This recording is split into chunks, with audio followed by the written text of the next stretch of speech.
स्वतंत्रता दिवस की ढेरों शुभकामनाएं आपको। आपके बीच एक और आज़ादी दिवस विशेष कार्यक्रम के साथ मौजूद हूं मैं स्मिता। सोन चिरैया, विश्व गुरु, भारत देश, राजा भरत जैसे वीर पराक्रमी व्यक्ति जो बचपन से ही शेर के साथ खेला करते थे। ऐसे राजा के नाम पर जिस देश का नाम भारत पड़ा हो, जिस देश के आगे पूरा विश्व नतमस्तक होता हो, जहां सभी प्रकार की सुविधाएं हों, जिस देश में दूध दही की नदियां बहती हों, प्रकृति की हर ऋतु का आशीर्वाद हो, उस देश में भला कौन नहीं रहना चाहेगा। ऐसा ही कुछ अंग्रेजों ने भी सोचा और वो व्यापार करने के बहाने हमारे देश में आए। भारत के लोग अतिथि देवो भव की प्रथा को मानते थे। मेहमान भगवान के समान होते हैं। भारत के लोगों ने उनका आदर सत्कार बहुत अच्छे से किया, लेकिन उन्हें क्या पता था कि जिन लोगों को वो अपना मेहमान समझकर रख रहे थे, वही लोग एक दिन उन पर राज करेंगे, उन्हें गुलाम बनाकर रखेंगे। हमारा सब होते हुए भी हम परतंत्रता की जिंदगी गुजारने को मजबूर हो गए। सोचिए, आपके पास अपना सब कुछ हो, आपके सामने 56 भोग की सजी थाली रखी हो, लेकिन आपके हाथ पैर बांध दिए जाएं। आपके सामने रखा तो है, लेकिन आप उसे खा नहीं पाएंगे, तो कैसा लगेगा? मेरा मानना है, मेरा क्या, सभी का ये मानना होगा कि दूसरों पर आश्रित इंसान, पराधीन मनुष्य, खूंटे पर बंधे उस जानवर की तरह होता है जो चाहकर भी अपनी इच्छा के मुताबिक कुछ नहीं कर सकता। हमारे साथ भी यही हुआ। उस मेहमान बने परदेसी ने हमारा सब कुछ लूट लिया और हमें गुलामी की जंजीरों में जकड़ दिया। लेकिन अतिथि का सत्कार करने वाला हिंद गुलामी की बेड़ियां तोड़ने में भी सक्षम है, जो भारत ने सिद्ध किया और हजारों बलिदानों के बाद आखिरकार आजादी हासिल की। आइए मेरे साथ इतिहास के उस भारत से 2022 तक के भारत की एक छोटी सी यात्रा पर, जिसमें रियासतों के विलय से लेकर अभी तक के सक्षम सबल भारत का सफर जीवंत है। 75 साल में भारत ने क्या पाया? सबसे अहम था रियासतों का विलय। आजादी के बाद बहुत सारी छोटी बड़ी रियासतें थीं, उनके अपने झंडे कानून थे। इन रियासतों के राजा जमींदार अपना एक अलग स्वतंत्र राज चाहते थे, जो भारत की अखंडता के लिए खतरा था। इस बाधा को सरदार वल्लभ भाई पटेल ने दूर किया और सभी को भारत में मिलाकर भारत देश के निर्माण में सहयोग किया। मतदान का अधिकार। हमारे भारत देश ने आज़ादी के बाद पहले दिन से ही, यानी 15 अगस्त 1947 के बाद से ही प्रत्येक वयस्क को अपने मतदान का अधिकार दिया। आज़ादी के समय वोट देने की उम्र 21 साल रखी गई थी, जो अब 18 साल कर दी गई है। पूर्ण राज्य बना भारत। भारत ने अपने संविधान को एक पूर्ण गणराज्य के रूप में अपनाया।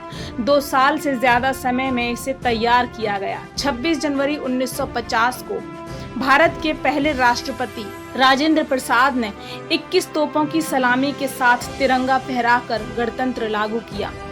देश का पहला लोकसभा चुनाव।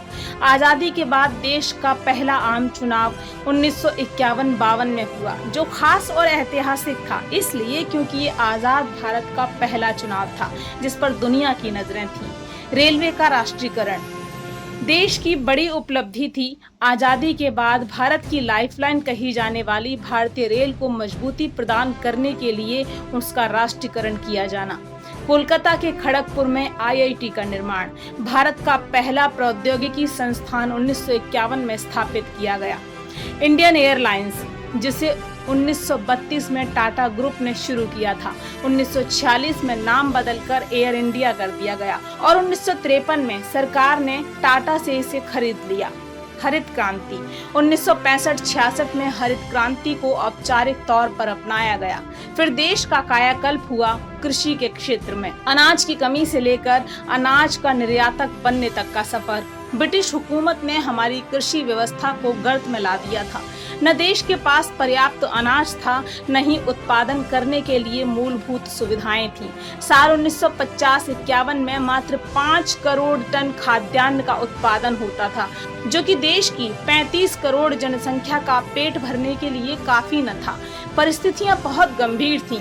आजादी के 15 साल बाद 1962 में हमारे प्रधानमंत्री लाल बहादुर शास्त्री को देश की आवाम को ये कहना पड़ा कि एक समय भोजन करें। उन्होंने कहा, पेट पर रस्सी बांधो, साग सब्जी ज्यादा खाओ, सप्ताह में एक दिन एक समय उपवास करो और अपने देश का मान बढ़ाओ। ऐसी स्थिति से निपटने के लिए जल्द से जल्द भारतीय राजनेताओं ने भूमि सुधार, सिंचाई सुविधाओं का विस्तार किया।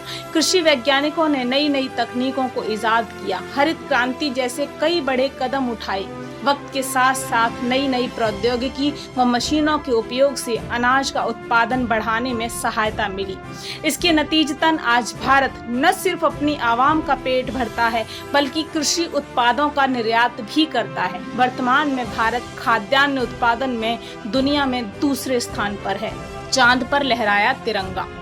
हिंदुस्तान में आधुनिक अंतरिक्ष कार्यक्रम का जनक डॉक्टर विक्रम साराभाई को माना जाता है। उन्होंने ही 15 अगस्त 1969 को भारतीय अंतरिक्ष अनुसंधान संगठन इसरो की स्थापना की थी और जल्द ही इसे नई बुलंदियों पर भी पहुंचा दिया। देश का पहला सैटेलाइट आर्यभट्ट था, जिसे 19 अप्रैल 1975 को सोवियत संघ द्वारा अंतरिक्ष में छोड़ा गया था। इसके बाद 7 जून 1989 को भारत का दूसरा उपग्रह भास्कर पृथ्वी की कक्षा में स्थापित किया गया और 22 अक्टूबर 2008 को इसरो ने चंद्रयान 1 भेजा, जो 14 नवंबर 2008 को चंद्रमा की धरती पर पहुंचा। चंद्रयान 1 ने चांद पर भारतीय तिरंगा लहराकर इतिहास रचा। इसके साथ ही भारत चांद पर झंडा लगाने वाला दुनिया का चौथा देश बन गया। ये भी गर्व की बात थी कि चंद्रयान 1 ने ही चांद पर पानी की खोज की थी। इसके अलावा साल 2014 में भारत ने मंगलयान को मंगल ग्रह की सतह पर उतारकर नई उपलब्धि हासिल की। तो 15 फरवरी 2017 को पोलर सैटेलाइट लॉन्च व्हीकल ने एक साथ 104 उपग्रहों को कक्षा में स्थापित कर विश्व रिकॉर्ड बनाया। 22 जुलाई 2009 को भारत ने दूसरे चंद्रयान को भी रवाना किया। हालांकि चंद्रयान 2 सतह पर उतरने से चूक गया, लेकिन भारत अंतरिक्ष के क्षेत्र में कामयाबी हासिल कर चुका है और कर रहा है। वो विश्व स्तर पर काबिले तारीफ है। आधुनिक हथियारों और नए उपकरणों से लैस हमारी भारत की सेना का शौर्य बल। कठिन परिस्थितियों में भारत की अखंडता की रक्षा करने वाली भारतीय सेना का गठन तो ब्रिटिश हुकूमत के दौर में ही हो गया था, लेकिन आजादी के बाद से ही हमारे पास आधुनिक हथियारों की कमी थी। उसी के फलस्वरूप 1962 के युद्ध में हमें चीन से हार का सामना करना पड़ा। 1962 के युद्ध के बाद सैनिकों की संख्या 5,50,000 से बढ़ाकर 8,25,000 कर दी गई। वर्तमान समय में भारतीय सेना के पास राफेल, सुखोई, मिराज, जगुआर, तेजस, मिग-29, मिग-21 जैसे लड़ाकू विमान हैं। बैलिस्टिक, आकाश, पृथ्वी जैसी मिसाइलें हैं। अर्जुन और T-90 भीष्म जैसे टैंक हैं। INS करंज जैसी पनडुब्बियां सेना में शामिल हैं। महिलाओं को सशस्त्र सेना में शामिल करना भारत के लिए सबसे बड़ा गौरव का पल था। खेल में उपलब्धियां। आजादी के बाद 1948 में भारत ने पहली बार ओलंपिक खेलों में भाग लिया था और हॉकी में इंग्लैंड को हराकर स्वर्ण पदक पर कब्जा किया। भारत को पहले एशियाई खेलों को आयोजित करने का मौका मिला। 1960 में मिल्खा सिंह को ओलंपिक में झोली भर पदक मिले। इस बढ़ोतरी से भारत का सीना गर्व से चौड़ा हो गया। पहली बार देश ने पेरिस 1900 ओलंपिक खेलों में भाग लिया। कई सालों तक तो भारत को 1 या 2 पदक से ही संतुष्टि करनी पड़ती थी, लेकिन फिर 2012 में लंदन में हुए ओलंपिक में भारत की झोली में 6 पदक आए। उसके बाद टोक्यो ओलंपिक में 7 पदक मिले। क्रिकेट को वैसे तो इंग्लैंड का खेल माना जाता है, लेकिन आज भारतीय क्रिकेट टीम पूरी दुनिया में बोलबाला रखती है। भारतीय क्रिकेटर्स ने अपने शानदार खेल से कई बार देश को गौरवान्वित महसूस कराया है। 1983 में कपिल देव की कप्तानी में पहला विश्व कप जीतकर हमारे भारत देश ने इतिहास रच दिया। 2007 में पहले T20 विश्व कप और 2011 में दूसरे ICC वर्ल्ड कप में ट्रॉफी पर भारत का कब्जा रहा। देश की आधी आबादी कही जाने वाली भारत की महिलाएं। आजादी के बाद देश की महिलाओं के जीवन में जबरदस्त क्रांति आई। पिता की संपत्ति में बेटियों को बेटों के बराबर अधिकार दिलवाने वाले कानूनी हक सहित कई अधिकारों को महिलाओं को दिया गया, जिसने समाज में महिलाओं की स्थिति को मजबूत बनाया है। सबसे महत्वपूर्ण मुद्दा 3 तलाक जैसी कुरीति को समाज से हटाकर महिलाओं को सम्मान से जीने का अधिकार मिला है। आज देश की महिलाएं घर की चार दीवारी से हटकर देश के बहुआयामी विकास में अपनी महत्वपूर्ण भूमिका निभा रही हैं। 50 साल की उम्र में ब्यूटी स्टार्टअप नायका की स्थापना करने वाली फाल्गुनी नायर, टोक्यो ओलंपिक 2020 में रजत पदक जीतने वाली मीराबाई चानू, वित्त मंत्री निर्मला सीतारमण, देश की राष्ट्रपति द्रौपदी मुर्मू, माउंट एवरेस्ट फतेह करने वाली बछेंद्री पाल, अरुणिमा सिन्हा, अंतरिक्ष की सैर करने वाली स्वर्गीय कल्पना चावला, कई ऐसे नाम हैं जिन्होंने विश्व पटल पर भारत की बेटी को गौरवान्वित कर मिसाल कायम की है। स्टार्टअप ने बढ़ाए रोजगार के अवसर। आजादी के कई सालों बाद स्टार्टअप जैसी तकनीक के बारे में बहुत कम लोगों ने ही सोचा था, लेकिन आज भारत में स्टार्टअप की संख्या बहुत तेजी से बढ़ रही है। भारतीय आर्थिक सर्वेक्षण 2021-22 के मुताबिक देश में 61,400 पंजीकृत स्टार्टअप हैं। बीते कई साल से स्टार्टअप के जरिए 6.6 लाख का प्रत्यक्ष और 34 लाख का अप्रत्यक्ष रोजगार निर्माण हुआ है। हाल ही में भारत में यूनिकॉर्न की संख्या 100 तक पहुंच चुकी है। भारत अमेरिका और चाइना के बाद दुनिया का तीसरा सबसे बड़ा स्टार्टअप तंत्र बन गया है।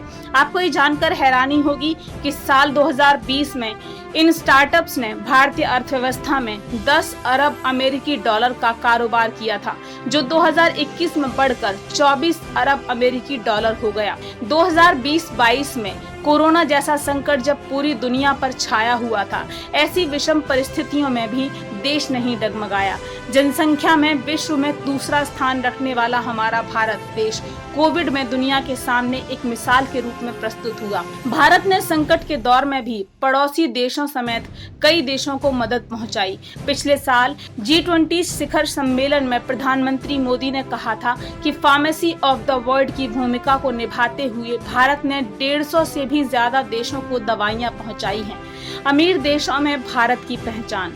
G7 जिसे पहले G8 कहते थे, क्योंकि तब रूस भी इसका सदस्य था, लेकिन रूस ने 2014 में यूक्रेन के ब्लैक सी के पास क्रीमिया पर कब्जा कर लिया, जिसके बाद उसे ग्रुप से बाहर कर दिया गया। अब इसे G7 के नाम से जाना जाता है। भारत इस संगठन का सदस्य नहीं है, लेकिन पिछले कुछ सालों से G7 शिखर सम्मेलन में शामिल होता आ रहा है। जर्मनी के म्यूनिख में 26 जून से शुरू हुए शिखर सम्मेलन में भारत के प्रधानमंत्री नरेंद्र मोदी ने भाग लिया था। पिछले साल अक्टूबर में इटली के रोम में ये शिखर सम्मेलन हुआ। इस साल ये शिखर सम्मेलन इंडोनेशिया में आयोजित होगा। फिर अगले साल 2023 में भारत इसकी मेजबानी करेगा। इसका आयोजन देश की राजधानी दिल्ली के प्रगति मैदान में किया जाएगा। भारत पिछले साल अगस्त में संयुक्त राष्ट्र सुरक्षा परिषद का अध्यक्ष भी बना था। तब संयुक्त राष्ट्र में भारत के पूर्व स्थायी प्रतिनिधि सैयद अकबरुद्दीन ने भारत को यूनाइटेड नेशन सिक्योरिटी काउंसिल की अध्यक्षता मिलने पर कहा था। 75 से ज्यादा सालों में ये पहली बार है जब हमारा राजनीतिक नेतृत्व UNSC के किसी कार्यक्रम की अध्यक्षता करेगा। बंटवारे के दर्द अथाह हैं, लेकिन 1947 के आजाद भारत का 2022 तक का सफर तमाम उपलब्धियों से भरा है, जिन्हें कहने, गिनने, बखानने और सुनने के लिए भी एक लंबे वक्त की जरूरत है।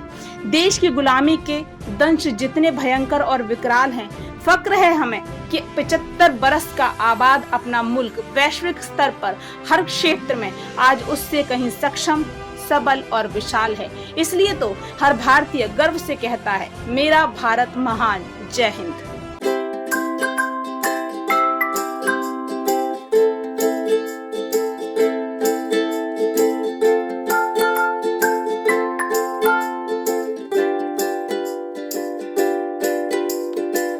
हमारे साथ जुड़े रहने के लिए देखते रहिए देश रोजाना का YouTube चैनल। सब्सक्राइब कीजिए, साथ ही देश रोजाना की खबरें सबसे पहले देखने के लिए प्रेस कीजिए बेल आइकन।